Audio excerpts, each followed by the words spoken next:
আপনাদের মাথায় উকুন খুশকি আছে, এগুলো থেকে রক্ষার জন্য সহজ উপায় লেবুর রস প্রতিদিন একটা করে ব্যবহার করবেন। একটা লেবু দিয়ে কিছু রস বের করে চুলে দিবেন, দেখবেন থাকবে না। এইভাবে ঘষবেন, একদম সুস্থ হয়ে যাবে চুলে হবে না খুশকি, থাকবে না উকুন।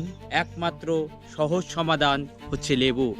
এই লেবুটা প্রতিনিয়ত আধা ঘন্টা 1 ঘন্টা দিয়ে রাখবেন, চুল হবে একদম পরিষ্কার পরিচ্ছন্ন এবং পরিপাটি। যদি বিশ্বাস না হয় একদিন করেই দেখেন, আমি আপনাদেরকে করে দেখাচ্ছি।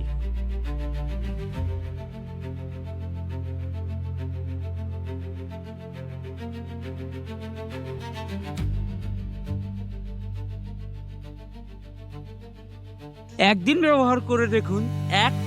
একটা দিন ব্যবহার করলে তো লস নাই আপনাদের। আর আপনাদের থেকে কোনো বিনিময় চাচ্ছি না, আর কোনো কিছু না। সহজ সমাধান দিতে এসেছি পৃথিবীকে। সহজভাবে মানুষ বাঁচুক, সহজ জীবন কাটাক, শান্তিতে থাকুক। আমার লক্ষ্য আর উদ্দেশ্য প্রত্যেকটা মানুষ শান্তিতে, পরমানন্দে, সুখে জীবন কাটাক।